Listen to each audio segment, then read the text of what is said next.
An update on police response to home break-ins, and town council meets tonight on this episode of Barnstable Today. It's Thursday, March 15th, 2012. I'm Sarah Colvin. An arrest is made in connection with a series of home break-ins across town. We get this update from the Barnstable Police Department. Hello, I'm Detective Labor, and this is a Barnstable Police Department video press release.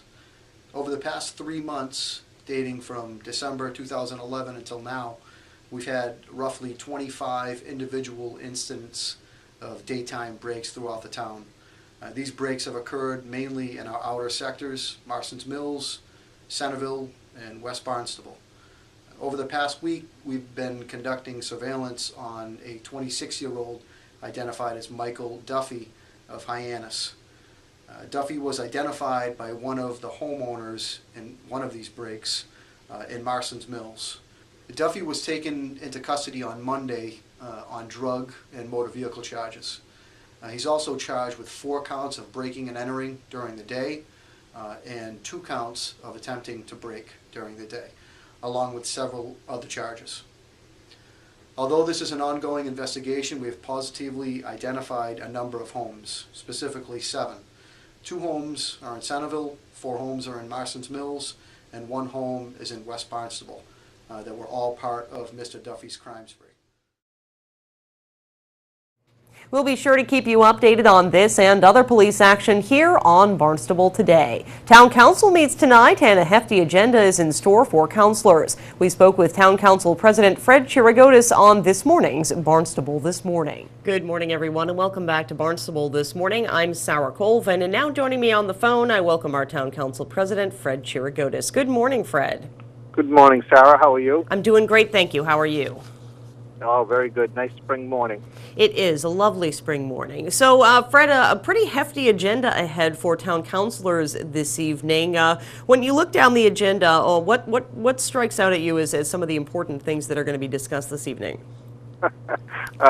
Well, I guess actually we can start right at the beginning of the night, having Senator Dan Wolf come to give us an update on what's been happening at the state Senate level is always informative, and I look forward to that. I think that's very important.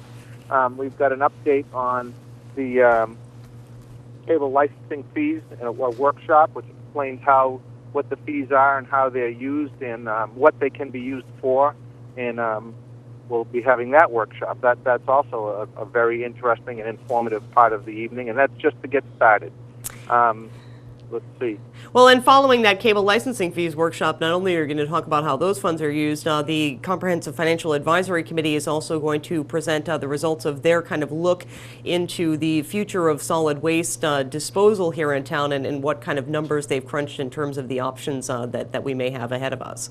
And you know, there's been, and I know that the Renewable Energy Commission has been working strenuously to come up with their alternatives and suggestions on how the town go forward, and that portion is not ready yet, but it's important for everyone in town to understand exactly how this study has been ongoing. We know that solid waste fees are going to change, that the contract that will expire that we have, the contracts are expiring all across Cape Cod and across the state, and when that happens, the fees are going up. They've been in place for some number of years. And what has to happen now is we need to understand how we're going to move forward and how we're going to contain the costs as best we can, while at the same time providing a good service and maintaining a clean environment. So, the recycling is a portion of all of that. There's just a whole range of options, and CFAC has been looking at the costs of those, and that's going to be their presentation for us tonight. Indeed, and we do still have a couple of years before that CMAS contract does expire, but of course we like to be proactive here in the town of Barnstable and taking a look at those and what our possible options are, and of course what the costs associated with definitely a big discussion. Well, it's not. I believe the contract actually expires in 2015, if I'm not mistaken. But the point is if that you're not ready and prepared, actually have the option to renegotiate contracts before the contract expires, and if you don't do that, then you are at the risk of having no contract and trying to negotiate one. So we're trying to move forward as prudently as possible and as financially responsible as possible so that we have the best deal for the longest term for the citizens of the town of Barnstable. Exactly. And looking at some of the items among old business as well, talking about an appropriation order for about $200,000 again for the asbestos abatement monitoring services and removal at the old Barnstable Municipal Airport terminal generator building and tower. And of course, we know that the tower is toppled now. And I spoke with Bud Brialt earlier this week, and definitely he said that old tower was just absolutely filled to the brim with asbestos. So a lot of removal and careful removal needed over there in that facility.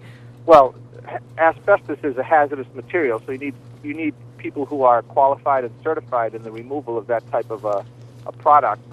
You need to make sure that it doesn't become airborne. There's a whole host of things. And what happens when they build buildings like that, they build them in, they build a compartment and they would spray it full with asbestos for fire prevention. And unfortunately, there's no way to look inside those closed spaces until you open them up, and that's why they come forward and need additional funds for that removal. Exactly. And just moving on a little bit further down the agenda, we're looking at some capital improvement program orders, of course, part of the budget process for fiscal 13. All these items to be referred to a public hearing in the first week in April. But talk to me a little bit about this portion of the meeting, Fred, and what purpose it serves. Well, first of all, it is important that the public have notice as to what it is that the capital improvement plan is for the town of Barnstable, where the town is moving forward, and these are the ones that have been presented by the town manager at this time. It's the beginning of the capital improvement project. Clearly, as I look at it, we're looking at maintaining and supplying clean, effective, good water for, there's a number of them for Hyannis, to upgrade the pipes in the Hyannis and Scudder Avenue, a new water main. That's pretty much the beginning of the capital improvement is centered on watering and things of that nature.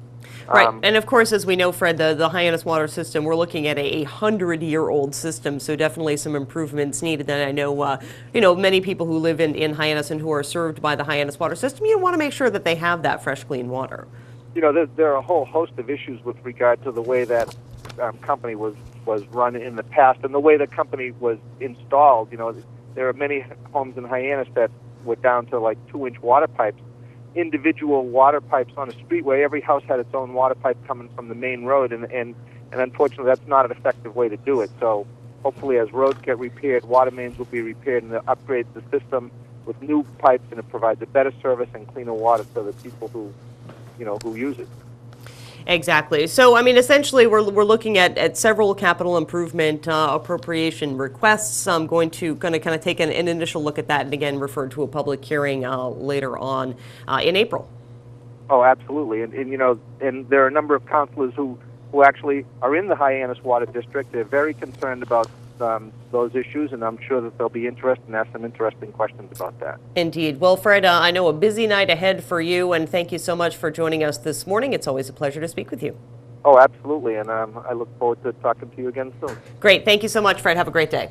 All right, you too. Bye-bye. Bye-bye. Town Council meets tonight at 7 p.m. right here at Town Hall in the second floor hearing room. The meeting is aired live on Channel 18. With Barnstable Today, I'm Sarah Colvin.